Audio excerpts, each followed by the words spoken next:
Boa tarde. Falar então sobre novas tecnologias para a melhoria do programa. Não tenho nenhum conflito de interesse com o tema.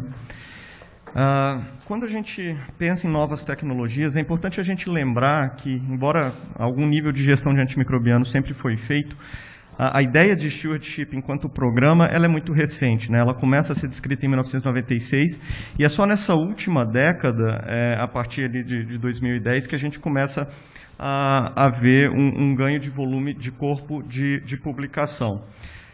E só em 2014 o CDC publica os elementos essenciais e 2017 a OMS no cenário de países em desenvolvimento, mesmo ano que a Anvisa também faz a publicação do guideline nacional. Então a gente está falando de novas tecnologias para um conceito que ainda está em crescimento e não para um conceito que precisa ser reinventado.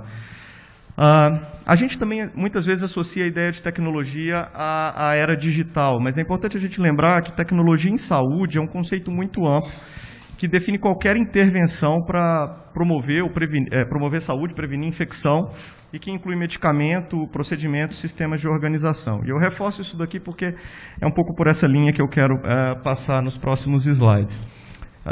E aí, retomando também essa figura que o guideline da OMS traz, de quais seriam os elementos essenciais no cenário de países em desenvolvimento, vamos ver as tecnologias para cada um desses grupos. Primeiro, falando de apoio da alta liderança, um dos que vai depender muito disso, porque depende de investimento, é a inteligência artificial e machine learning. Muitas vezes a gente associa esse conceito a algo futurista, como essa figura, mas isso já faz parte do nosso dia a dia e deve crescer muito nos próximos 10 anos. Para conceituar, a inteligência artificial são dispositivos capazes de perceber o ambiente e tomar ações que maximizam a probabilidade de sucesso para atingir objetivos.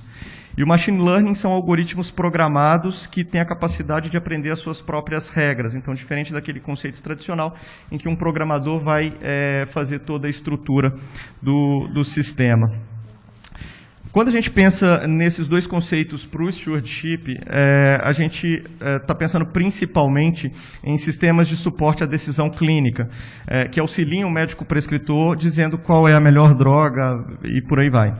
E a gente pode ter duas vias para apresentar isso. Uma é através de sistemas inteligentes, que é essa figura aqui mais rosa, e que é um sistema tradicional que muitas vezes já não se considera mais como inteligência artificial, em que um programador ele vai tomar a consultoria de, por exemplo, um infectologista para entender quais são as demandas para um determinado padrão de prescrição e ele cria condicionais. Então, por exemplo, se a gente está falando de uma pneumonia e é uma pneumonia de baixa gravidade, a prescrição é X, e se for de alta gravidade, a prescrição é Y e por aí vai. Mas isso depende de toda uma pré-organização do sistema. O machine learning ele é capaz de fazer isso à medida que ele vai capturando dados do sistema. Então, à medida que ele começa a reconhecer que pacientes na UTI entubados há tanto tempo têm mais risco de ter um determinado tipo de bactéria como causa de infecção, ele cria e estabelece um padrão de prescrição, que obviamente é validado por humanos em algum momento, mas depois ele consegue manter isso de forma autônoma e ele pode ir atualizando. É mais ou menos a ideia do que um estudo clínico faz, só que de uma forma muito mais rápida e trazendo isso para a decisão em nível individual. Apesar de todos esses benefícios que essas tecnologias podem trazer, nesse estudo que avaliou prescritores ingleses, a sua relação de entendimento com essas ferramentas, havia um certo grau de preocupação quanto às questões ético-legais relacionadas, o que é natural, e a gente provavelmente vai ter que discutir muito isso ao longo dessa próxima década, mas também uma ausência de confiança em relação a esse tipo de tecnologia e a percepção de limitação da autonomia profissional, o que é um erro de entendimento, porque, na verdade, isso vem para melhorar a segurança e a qualidade do processo. Então, mas que pode estar relacionado também ao processo muito inicial em que esses sistemas se encontram, algo que seria o equivalente aí a um estudo de fase pré-clínica, fase 1, porque eles ainda estão sendo testados muito mais o conceito do que a sua aplicação. Passando para a definição de responsabilidades, a gente carrega lá na definição o conceito de que o stewardship é um trabalho multidisciplinar, mas existe um gap entre a conceituação e a prática. E se tem uma tecnologia que precisa ser incorporada de recurso humano ao longo dos próximos anos, sem dúvida, é o trabalho da equipe de enfermagem. Esse estudo americano ele mostrou que dos enfermeiros assistenciais, quase 90% sabia por que o antibiótico estava prescrito, mas menos de um quarto se sentia à vontade para questionar sobre a escolha do antibiótico, a dose, via de administração, etc. Dos 52% dos enfermeiros, eles não conheciam o conceito de stewardship e 27% já tinham ouvido falar, mas não entendiam o que significava. Então, a gente vê aí uma grande lacuna de conhecimento de um profissional que tem aí grandes oportunidades de atuação, porque está envolvido em atividades-chave do stewardship, como, por exemplo, a iniciação oportuna do antibiótico, o reconhecimento de alergias, a coleta adequada de culturas e depois o monitoramento de resposta clínica de eventos adversos, checagem de culturas que às vezes está muito mais próximo do enfermeiro, em tempo real, na mão do enfermeiro do que do médico. E ainda na fase final, para fazer troca EVVO, para fazer educação do paciente para continuidade. Esse é um trabalho que demanda a necessidade de definir claramente qual é o papel da enfermagem, fortalecer esse papel com mais autonomia, e isso passa por educação. E o enfermeiro de SCH talvez tenha um papel-chave na liderança desse processo, uma vez que já é um grupo que tem proximidade direta aí com a parte de microbiologia e antibiótico. E aqui em São Paulo, o grupo da professora Maria Clara já começou um trabalho de pesquisa nesse cenário. Para as ações de otimização de antimicrobianos, enquanto a gente não atinge aquele cenário ideal da inteligência artificial, um dos caminhos é melhorar o acesso da informação através da digitalização. Então, a gente sair daquele caminho tradicional do livro de papel e colocar ele na mão do prescritor de forma digital. Esse estudo que avaliou o uso de um aplicativo voltado para stewardship observou aumento de downloads, então mais pessoas com a informação prontamente disponível, e isso melhorou a adesão ao protocolo de terapia empírica e a melhoria da prescrição. E isso é possível de ser feito mesmo na realidade local, com a equipe de TI, então algo que fica mais acessível. E os testes diagnósticos rápidos são outras ferramentas, testes microbiológicos rápidos, que não é um assunto tão novo assim, já tem alguns anos que vem em discussão, mas talvez a maneira de abordar possa ser uma ferramenta diferente nesses próximos anos. Então, eles representam uma revolução nas práticas microbiológicas, mas eles podem ter limitação para diferenciar a infecção, para saber qual é a melhor escolha terapêutica. E o que ressalta a importância da gente ter um profissional especializado na interpretação desses testes. Esse estudo de custo-efetividade comparou a aplicação do teste diagnóstico rápido num cenário com stewardship e sem stewardship. E o que ele mostrou é que levava a um custo e um desperdício de recurso muito maior no cenário sem o stewardship. E até para o cenário das culturas convencionais, sem o programa, o custo envolvido era muito maior. Então, trabalhar a aquisição de novas tecnologias depende também de discutir com as lideranças de que a gente precisa de um corpo humano que seja reconhecido e que também consiga atuar, porque senão a gente só encarece o sistema. Pensando em monitoramento e vigilância, uma das etapas que a gente também precisa melhorar e fortalecer é a adoção de novas métricas, pensando como uma nova modelo de tecnologia nesse cenário. A gente sair só da mensuração por DDD e DOT. E nesse sentido, os Estados Unidos, o NHSN já adota essa métrica, que é o SAR, que é uma razão de administração do antibiótico, dentro do que foi consumido pelo que seria predito dentro daquela realidade.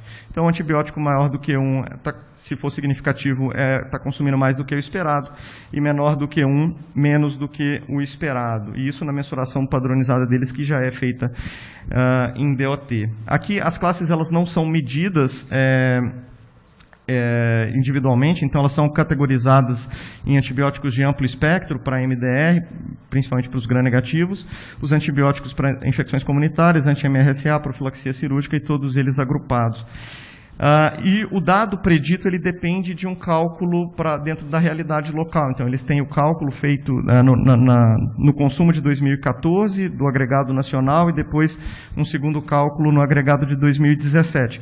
A gente não tem isso no Brasil de imediato, então não é algo que possa ser prontamente aplicável, mas a vantagem desse modelo é que ele permite uma melhor comparação entre pares, entre hospitais semelhantes, e ao mesmo tempo ele é mais fácil de ser entendido pelo profissional prescritor, que não é o infectologista, que não é o profissional que trabalha com stewardship. E as limitações é a necessidade da padronização local e a literatura ainda muito escassa sobre a sua aplicação e o quanto ele pode melhorar de fato o sistema. Uma outra via de monitoramento, que também não é nova a ideia, né, é um estudo de prevalência, mas a ferramenta em si é bem mais recente e ela auxilia bastante, que, uma das ferramentas é o Global PPS, que é uma ferramenta online gratuita para coleta de dados e que já gera um relatório de análise. Então, ele poupa tempo e ainda permite a comparação com pares, né, hospitais de mesmo porte, da mesma região, do mesmo continente. E nesse estudo que avaliou a percepção de quem coletou dado através do Global PPS, 248 respondedores, 97% encontraram pelo menos uma observação, um padrão de prescrição que poderia ser alvo de melhoria, e desses 33% realizaram acompanhamento depois da intervenção e a maior parte deles, 85%, encontrou melhoria do problema identificado. Então é uma ferramenta que permite aí, de forma simples, encontrar novas oportunidades para intervenção no programa.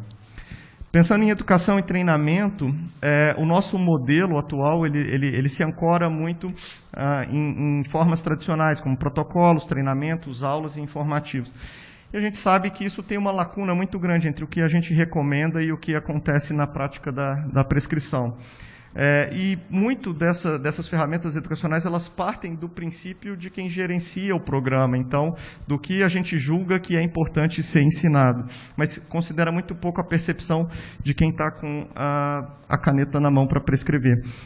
E uma das ferramentas a serem adotadas e que a gente começa a ver muito mais literatura nos últimos 5 anos é observar a prescrição como um comportamento. A gente, enquanto controlador de infecção, sempre fala muito que a gente precisa de um psicólogo na CCIH. E talvez seja o momento de fato, a gente trazer esses conceitos para o stewardship, para a CCIH, e olhar a prescrição como comportamento. E nessa teoria, aqui é um dos modelos de teoria do comportamento. Para você conseguir uma mudança, você precisa intervir em 3 estágios, que é a capacidade, que no nosso caso é o conhecimento técnico, que nem sempre é o problema, mas quase sempre é onde a gente tenta atuar. A motivação, e aí entra, por exemplo, as barreiras emocionais, saber lidar com a incerteza do diagnóstico, da ausência da cultura positiva, e oportunidades que estão envolvidas com o meio social, por exemplo, características da equipe, e por aí vai. Então, assim, a ideia é estudar essas características, em geral, com estudos qualitativos, para, a partir daí, desenhar uma intervenção mais organizada, e, normalmente, a gente começa sempre pela intervenção. Outra estratégia educacional é o uso de mídias digitais como estratégia para disseminar conhecimento. Então, o microlearning é uma prática pedagógica mais contemporânea que é focada em pequenas cotas de informação, então de segundos a minutos, e que seja assíncrona e facilmente acessível para entregar essas respostas e conhecimentos. Um dos caminhos é podcast, que tem crescido como ferramenta para a educação médica, permite uma disseminação rápida e atualizada, e é possível fazer isso em nível local também, e muitas vezes ele é feito por grupos, né, ou indústria farmacêutica, ou sociedades médicas, ou às vezes independentes de entusiastas do assunto. Ainda existe limitação do seu impacto, né, estudos que avaliam o seu impacto na prática, mas é uma ferramenta bem interessante. E aqui 3 exemplos, né, do New England, que tem podcasts voltados para infectologia, esse do JAMA especificamente em stewardship, e um podcast brasileiro em infectologia. Outra ferramenta é o Twitter, que como mídia social é muito utilizado para disseminação de informação científica, e esse é o número de publicações relacionadas com o Twitter como ferramenta de educação médica. Então tem crescido bastante, talvez nos Estados Unidos seja muito mais usado para esse fim do que no Brasil, mas de qualquer forma cresce bastante. A ponto de ter tido uma publicação cerca de 1 ou 2 meses atrás no CID, com orientações de como fazer postagens que gerem maior engajamento voltadas para a infectologia, incluindo o stewardship. E aqui um exemplo de um perfil do Twitter voltado especificamente aí com publicação relacionadas também ao uso racional de antibióticos. Por fim, falando de devolutiva dos dados, a gente muitas vezes está limitado aos recursos que a gente tem, que é basicamente o Excel para conseguir apresentar as informações, mas nos últimos anos cresce bastante o conceito da ciência de dados, né, a partir do maior volume do Big Data e do crescimento desses profissionais que são cientistas de dados. E um dos elementos fundamentais disso é considerar a mensagem como o gráfico, esse relatório, como o foco principal da mensagem para que a comunicação seja efetiva. Então, traduzir isso em boas imagens que passem uma mensagem clara começa a ser uma etapa fundamental. Esse estudo ele avaliou a implementação de um dashboard interativo voltado para a equipe do stewardship. E aí ele comparou numa rede de hospitais, um grupo teve o dashboard, outro grupo não teve. Esse gráfico, inclusive, é uma ferramenta interessante que eles pensaram, que a choice seria os 3 primeiros dias de antibiótico, change o 4º, 5º, 6º dia de antibiótico e completion entre o 7º, 8º, 9º dia de antibiótico. E cada hospital podia ver onde ele se encontrava em comparação aos demais em cada uma dessas etapas para ter uma ideia de como estava o perfil prescricional. Bom, o fato é que quando ele comparou a fase pré-intervenção, em que ninguém tem o dashboard, com a fase pós-intervenção, e ele não teve nenhuma outra intervenção além dessa, os hospitais com o dashboard tiveram redução do consumo de antibiótico, enquanto os demais tiveram aumento do consumo. Então, mostrando que o acesso a uma informação de qualidade e rápido pode ajudar na melhor tomada de decisões. Aqui um exemplo do que a gente tem feito lá no Osvaldo, que a gente tem um grupo específico que trabalha com análise de dados, e a gente tem criado alguns painéis para trazer de forma mais rápida as informações sobre consumo de antibiótico. Então, um exemplo disso.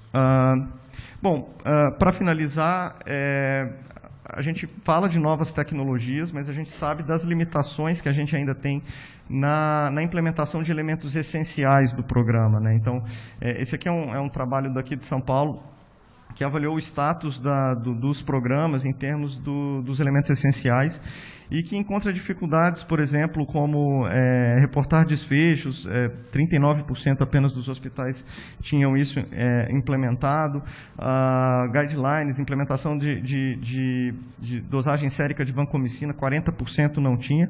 É uma amostra pequena, 30% de 93 hospitais convidados, então ele não necessariamente reproduz todo o cenário do município, mas de qualquer forma ele mostra que a gente ainda tem muito o que caminhar. Mas por outro lado, a gente também não tem que esperar o cenário ideal para ir incorporando essas novas tecnologias, porque, como eu disse lá no início, elas não se tratam de uma reinvenção do sistema, e sim agregar novas informações. E talvez o passo principal seja o investimento nas tecnologias humanas aí, que é realmente conseguir fazer com que o programa comece a ter uma dedicação de tempo, de recurso humano maior do que tem, porque hoje a maior parte são infectologistas atuando no controle de infecção e no stewardship, então, e aí Covid ameaça subir, o stewardship tem que ser reduzido de novo, e o farmacêutico clínico, que também divide toda a farmácia clínica com as ações de stewardship, e a gente não vai caminhar muito com tanta limitação, né? Bom, era isso que eu tinha para falar. Obrigado.